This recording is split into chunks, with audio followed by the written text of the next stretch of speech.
Members and friends of the People's Action Movement, greetings. Today, as we celebrate the 58th anniversary of the People's Action Movement, it is truly an honor to be here as the political leader of this enduring movement and to be part of such a momentous occasion. Today, we celebrate not only PAM's long history, but also our many accomplishments. Perhaps our first point of pride is the resilience that this movement has shown. We have had some tremendous achievements, but we have also experienced very daunting challenges. Yet, we have pushed through and summoned our collective will to continue to strengthen the People's Action Movement. Our movement, powered by the solidarity force of our people, has always understood and shown that we must work together to ensure our success. We have done it before, and we will do it again. Our nation needs us, and we will always show up to answer that call. Our legacy has never been about celebrating the party's wins if people are still struggling to make ends meet. Regardless of where we have been on this 58-year journey, we have always adhered to our core belief that a nation's gains start with its people. And our legacy demonstrates that our policies have always been designed to put people first by implementing visionary approaches to policy development that reap benefits for generations to come. Such inventive programs and policies are still abiding in the leading income earner of this country, the CBI program, for example. So too are vanguard policies that we put in place for port development such as Port Zante and the Southeast Peninsula, along with self and schools meals. In 2022, this federation ushered in a new government. I sincerely wish for the Prime Minister to govern our country in a way that benefited all its citizens and prayed for our nation's future. In fact, I continue to do so because our country's achievements are the people's dreams and opportunities. I have held out hope, even in the face of uncertainty, that our nation will rise again and that the government of the day will work in the best interests of all our citizens. But here we are, 5 or some months later, unable to ignore the realities of our situation. In the last election campaign, I spoke about the CBI program and its importance to the Federation and the need for our people, all our people, to benefit in a meaningful way from the program. We laid out solid policies for transformation in healthcare and education to meet the basic needs of the people. No society can get ahead without fully addressing and developing its healthcare and education systems, especially as it relates to taking care of our young and our elderly. These are not just engines for growth and development, they are engines for sustainability and prosperity. We noticed throughout the campaign how this government adopted some of our policy positions as their own, and that is fine. What is good for St. Kitts and Nevis is good for us all. We are used to being the innovators of this nation. So even then, I was hopeful, but rather than use the opportunity to be different, we have unfortunately gotten the same old Labour in a new suit and tie, sitting in the halls of government. Haphazard, ill-thought-out plans and policies is typical of a Labour government. We were told that a CBI dividend payment would be distributed to the citizens and residents of the Federation. As far as I know, a dividend is a sum of money paid to a company's shareholders. If this government distributes dividend payments to the shareholders of SKN, that would mean every citizen. Why have they chosen the category of the pensionable and pensioners and those who are not yet pensionable to define the shareholders of this federation?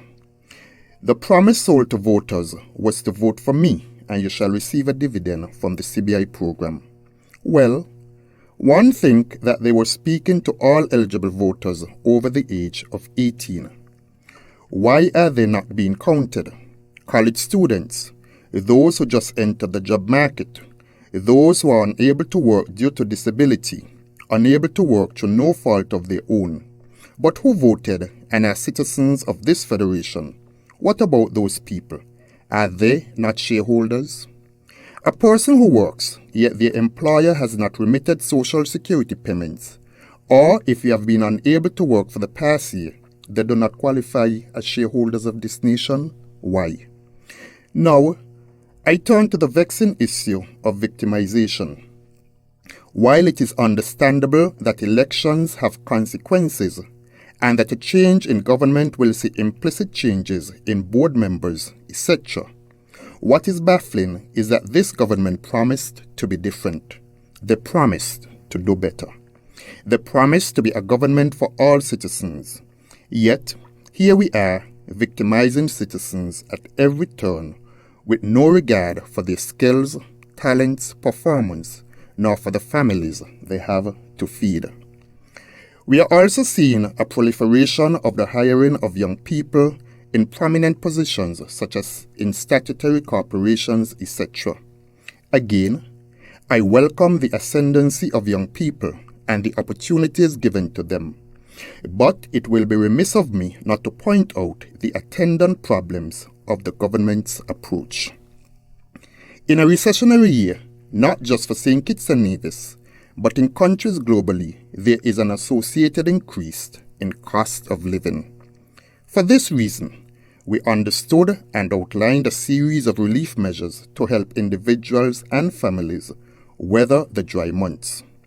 The new administration did some of the same in its campaign. Here we are, again, some 5 or so months later, with energy crises and grocery hikes. None of the election promises have been fulfilled. Opportunities have not been created in employment or incentives. The new administration had announced the capping of fuel. Nothing done. Healthcare, no improvement in healthcare to date. The water situation is worse. The hospital is out of water. The Cardin home out of water. Homes out of water for more than a day, including during the height of the Christmas and Carnival season. This is unacceptable in modern society.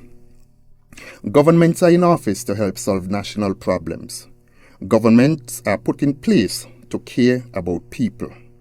The People's Action Movement calls on the government of St. Kitts and Nevis to turn attention to the people's suffering. It is time to stop the posturing. Whether you believe it, you are now in government, just you. And you are expected to govern, and to govern with heart, with compassion, and with the urgency and creativity that the times demand. Friends, supporters, members, all. The People's Action Movement is forever grateful for your undying loyalty and for your interest in the development of our beloved nation. Wherever we are in this country's governance structure, we will take our roles seriously. In the interest of all our people, we will challenge faulty policies. We will interrogate when necessary. And we will support whatever is good for St. Kitts and Nevis. We will always be a voice of reason and an advocate of fairness and advancement. Our promises to you, the people, remain the steadfast people first. And while we hope, wait, and call on government to catch up to the needs of the people, I continue to urge us to do what we can for each other. In times of recession, our relief is our capability to band together to protect each other and be our brother's keeper. We must, therefore, continue to be mindful of the needs of our people and reach out to assist in any area that we can. The People's Action Movement will continue